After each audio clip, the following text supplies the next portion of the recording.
Doraemon அப்படின்ற cartoon உங்க எல்லாருக்குமே தெரியும்.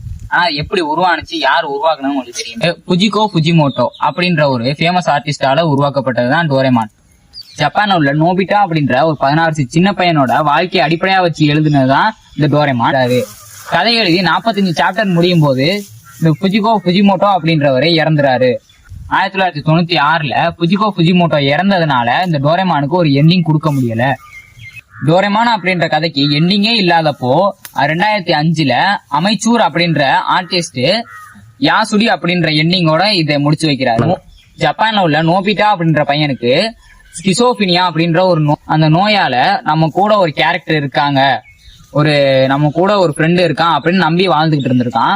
16 வயசு வரும்போது அவனோட ஃப்ரெண்ட்ஸ் கிட்ட எல்லாம் போய் சொல்றான், எனக்கு என்னோட ஃப்ரெண்டு இப்படி ஒருத்தன் இருக்கான் அப்படின்னு சொல்லும் போது அவனோட ஃப்ரெண்டு வீட்டுல எல்லாம் கேலி பண்ணதுனால அவன் வீட்டுல அவனோட 16 வயசுல அவன் சூசைட் பண்ணிக்கிட்டான்.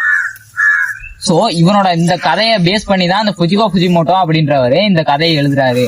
இது மாதிரி இன்ட்ரெஸ்டிங்கான வீடியோ பார்க்கணும், ஒரு ஃபாலோ பண்ணிக்கோங்க.